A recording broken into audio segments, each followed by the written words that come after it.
Hello, this is Mrs. Cook, and I'm going to read you Chapter 4, Life at School. Dusk began to fall in room 5, making the inside of Melissa's boot even darker, when suddenly Ralph heard music. The lights were turned on, and a man with a transistor radio fastened to his belt came into the room and lifted chairs onto tables.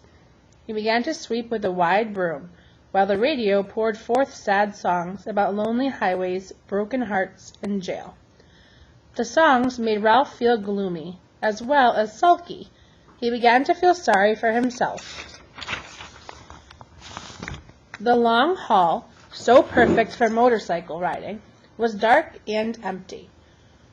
His heart was broken over the loss of his motorcycle, and he might as well be in jail as in this old boot. When the man swept him away to the back of the room, he unexpectedly set Melissa's boot upside by side, tumbling Ralph down to the foot, where he sat trembling with nerves and self-pity until his ears told him the man had replaced the chair on the floor, turned off the lights, and left. Because he was a mouse, Ralph found sleeping at night almost impossible. Without the grandfather clock to mark the hour, the night seemed endless. Why should I sit here in this smelly old jail of a boot when everyone else is so mean to me? Ralph asked himself, and with the cruelty of the world as an excuse for breaking his promise to Ryan, he used his sharp claws to climb the boot lining. Quickly he leaped out and squeezed under the door of room 5. Nobody was going to stop him from exploring the Irwin J. Sneed Elementary School.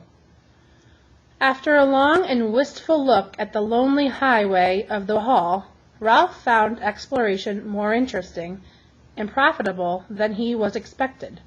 In room 4, he discovered strange-looking pictures spread out on the floor beneath the blackboard. They were made by gluing different kinds of seeds to heavy paper and had been left on the floor to dry. Ralph made a nutritious meal of split peas, rice, and lentils before moving on to another room where he found an open jar of library paste. Delicious. Another room, furnished with long tables and benches, was near a kitchen where Ralph chewed into a bag of sugar and enjoyed a fine dessert.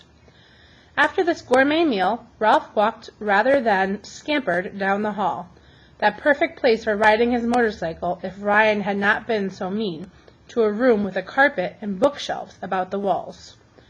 A boring place for a mouse, Ralph decided, until he discovered something interesting on the bottom shelf behind a big desk. It turned out to be a book inside a bag made of 2 layers of brown paper. A tear in the outer layer revealed something unexpected in the lining. Ralph could not believe the treasure he had found. Between the layers of paper was ready-chewed mouse nest. Ralph pulled out some of the nest to examine its delicate texture. First quality, grade A mouse nest.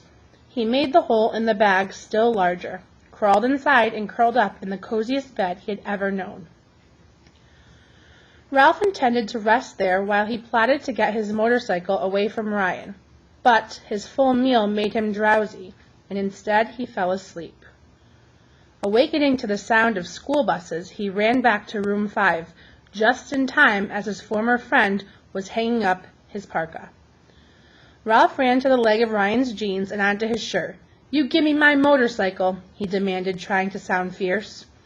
Ryan quickly faced the corner so no one could see Ralph. "Be quiet. You're not supposed to be here," he whispered.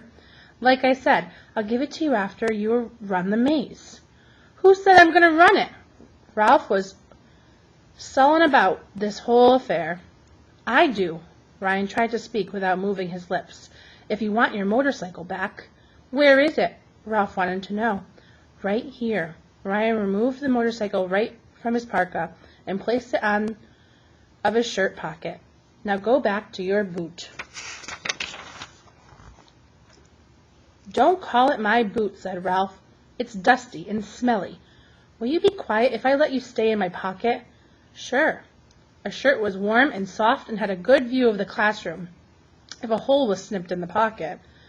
As he dropped Ralph into his pocket, Ryan said, "And another thing, don't chew any more holes in my pocket.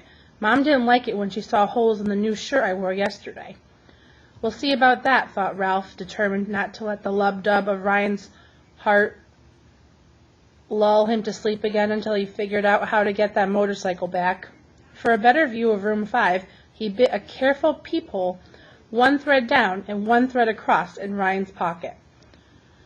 Ralph watched with puzzled interest while the class worked with numbers and words.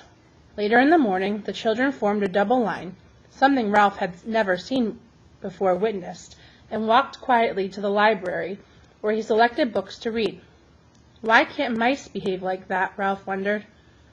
When Ryan had found the book he wanted, he took a little red motorcycle out of his pocket and amused himself by running it back and forth across a table by softly going p-p-p-p-p. The sound was enough to break a mouse's heart. The most interesting part of the day turned out to be late in the afternoon, when the class worked on their projects for what the children called the Great Mouse Exhibit. Miss Kay read a poem that Ralph found difficult to understand. Something about a wee sleeket, cowrin Timrose beastie. While the class worked with crayons and paper, Ralph saw strange pictures of himself beginning to emerge. They were making him look very big, except for one boy who drew a cat that filled up the whole paper and then added a tiny mouse down in one corner. Other boys and girls bent over their papers, writing, pausing to gnaw their pencils, writing again. Others behaved strangely, nodding their heads, tapping their pencils, and softly chanting, ta-dum, ta-dum, ta-dum, ta-dum, ta-ta-dum. The noise sounded something like an Indian war dance in an old movie on TV, thought Ralph, puzzled. Ryan and Brad worked with glue and some old cartons on a table at the back of the room. They moved around so much, and Ralph's peephole was so small he could not see very clear the idea of what they were building. Apparently, they did not have a very clear idea themselves, for they argued about the way to make the partitions of the maze stand up, about the height of the partitions. We don't want him to be able to see over them, even if he's on his hind legs, and the length and the number of the blind alleys. Mostly, they argued about the difficulty of the maze. Let's make it really hard, said Brad. Ralph decided he did not like Brad with his tousled hair, grubby t-shirt, and unfriendly ways. Not too hard, said Ryan. Aw, come on, said Brad. Making tunnels and trapdoors would be fun. Real mazes aren't like that, and it wouldn't be fair, protested Ryan. He's just a little mouse. Besides, we haven't figured out how to make the partitions stand up. You're scared he can't do it, said Brad. Of course he can do it, Ryan was at least loyal. But what if I can't do it, Ralph worried. What if I run around bumping my nose against dead ends? Then how would Ryan feel after his bragging? A terrible thought occurred to Ralph. If he failed and everyone laughed, Ryan might not give back the motorcycle after all. Ralph decided there was only one thing to do. Get up on that table at night and practice. He would memorize the maze so he could dash through the passage without bumping his nose, even once. Ralph had no longer made this decision that part of the maze must have fallen down, for Ryan said, "See, I told you it wouldn't work that way." Brad lost patience. "All right," he said, "since you're so smart, you can make your own dumb maze for your own dumb mouse. I'll write a poem instead." "You don't like to write poems," Ryan reminded him. "I'd rather write a poem than work on a dumb maze with your dumb mouse," answered Brad. "His name should be Ralph D. Mouse, D for dumb." "Okay," said Ryan. "Suit yourself, but I don't see why you have to be so touchy all the time." Good, thought Ralph. Ryan will make it easy. When the last bell rang, Ryan asked permission to work on the maze at home, because he still hadn't figured out how to make the partitions stand up. "Of course you may," Miss Kay told him, thereby destroying Ralph's plan to practice. "I hoped you and Brad might become friends if you worked together." She raised her voice above the scrambled for jackets and caps. "Class, I have a surprise," she announced. "Someone who writes stories for the Cucaracha Voice heard about the mouse exhibit and wants to write it up for the paper. She is going to come Friday afternoon and bring a photographer." Cucaracha, although it has grown since Gold Rush days, was still a small town. News traveled fast. There was a buzz of excitement. Room 5 was going to have its picture in the newspaper. When Ryan plucked Ralph from his pocket, Ralph asked in his tiniest voice, "Do I get a chance to practice running through that thing before Friday?" "That would be cheating," said Ryan through his stiff lips. "The same as looking at test questions before a test."